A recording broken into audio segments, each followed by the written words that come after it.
శ్రీ గురుభ్యో నమ. నేను మీ ఉళ్ళగంటి హనుమంత్ శర్మను.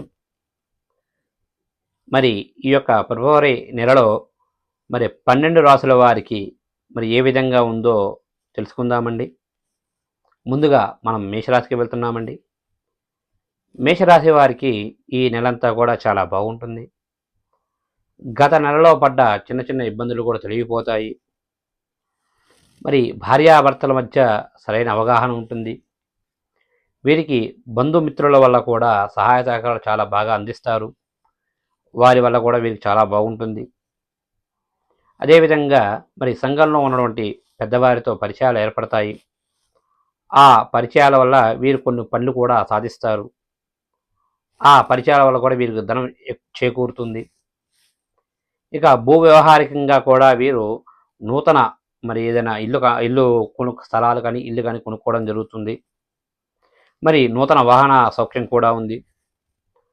బంధుమిత్రులతో వీరు విహారయాత్రలు కానీ లేదా ఏదైనా తీర్థయాత్రలు చేసే అవకాశాలు ఎక్కువగా కనిపిస్తున్నాయి. ఇక వీరికి మరి పిల్లల వల్ల కూడా చాలా మంచి వార్తలు వింటారు. ఎవరైతే మేషరాశిలో ఉన్నటువంటి వారందరూ కూడా ఏదైనా సరే మీ పిల్లలు విదేశాలకు వెళ్ళే వారికి కూడా మంచి అవకాశంగా ఉంటుంది. ఈ నెల అంతా కూడా చాలా బాగుంటుంది.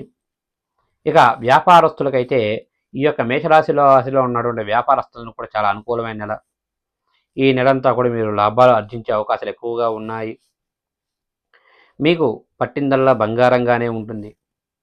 అయితే కొన్ని విషయాల్లో తగు జాగ్రత్తలు తీసుకుంటే చాలా మంచిది. అదేవిధంగా ఎవరైతే ఈ యొక్క మేషరాశిలో ఉన్నటువంటి విద్యార్థులు కానీ ఉన్నారో వారందరికీ చాలా అనుకూలమైన నెల. అదేవిధంగా ఏదైనా సరే స్టేట్ గవర్నమెంట్ కానీ లేదా సెంట్రల్ గవర్నమెంట్కి సంబంధించినటువంటి ఏదైనా ఉద్యోగాల కొరకై అప్లై చేసి పరీక్షల కోసం ఎదురు చూస్తున్న వారందరికీ కూడా చాలా మంచి అవకాశం. ఈ నెలంతా కూడా వారికి చాలా మంచిగా ఉంటుంది. వీరు మరి ఎగ్జామ్స్ కూడా చాలా బాగా రాస్తారు. ప్రభుత్వ ఉద్యోగాలు వచ్చే అవకాశాలు కూడా కనిపిస్తున్నాయి. ఇక ఎవరైతే ప్రైవేట్ సంస్థల్లో పనిచేస్తున్నటువంటి ఈ యొక్క మేషరాశి వారందరికీ కూడా ఈ యొక్క ఫిబ్రవరి నెలంతా కూడా చాలా బాగుంటుంది. మీ పై స్థాయి అధికారుల నుంచి కూడా మీరు చాలా మంచి పేరును సంపాదిస్తారు. అదేవిధంగా మీరు అనుకున్నటువంటి ఇంక్రిమెంట్స్ కానీ బోనస్ కానీ వచ్చే అవకాశాలు ఉన్నాయి. ఇక ఎవరైతే చలనచిత్ర రంగస్థలంలో ఉన్నటువంటి మరి మేషరాశిలో ఉన్న వారందరికీ కూడా చాలా బాగుంటుందండి. వారందరికీ కూడా గతంలో ఏదైనా సరే పెండింగ్ సంబంధించి ఏదైనా బకాయిలు రావాల్సిన వాళ్ళు కూడా డబ్బులు వచ్చే అవకాశాలు ఉన్నాయి. వారికి అనుకున్న విధంగా కూడా చాలా బాగుంటుందండి. చలనచిత్ర రంగస్థలంలో ఉన్న వారందరికీ కూడా చాలా బాగుంటుంది. ఈ యొక్క మేషరాశి వారందరికీ కూడా ఈ నెలంతా కూడా చాలా బాగుంటుందండి. ఇక మొత్తంగా చెప్పాలి అంటే మేషరాశి వారికి ఈ నెలంతా కూడా చాలా బాగుంటుంది. కాకపోతే మరి వ్యయస్థానంలో రాహు ఉండడం వల్ల కొన్ని చిన్న చిన్న ఆటంకాలు వచ్చే అవకాశాలు కనిపిస్తున్నాయి. కాబట్టి కొన్ని జాగ్రత్తలు తీసుకుంటే మంచిది. అవి ఏమిటంటే మీరు ముఖ్యంగా బాగా గుర్తుంచుకోండి.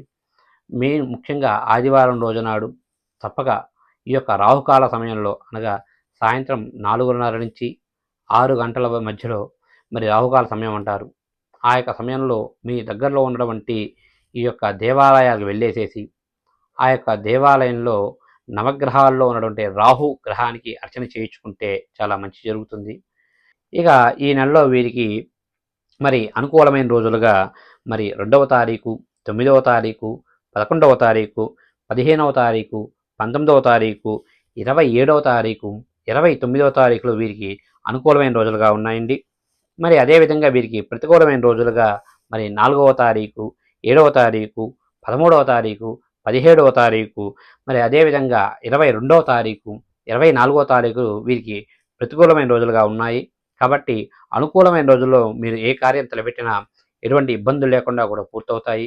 ఏవైనా సరే ప్రతికూలమైన రోజుల్లో ఏదైనా కార్యం తలపెడితే కొన్ని ఇబ్బందులు వచ్చే అవకాశాలు ఎక్కువగా ఉన్నాయి. కాబట్టి తప్పక గురువు గారిని కానీ లేదా మీ ఇంటి పురోహితుని కానీ సంప్రదించి దానికి సంబంధించిన తగు పూజలు చేసుకుంటే అంతా మంచి జరుగుతుంది. శుభస్య శీఘ్రం.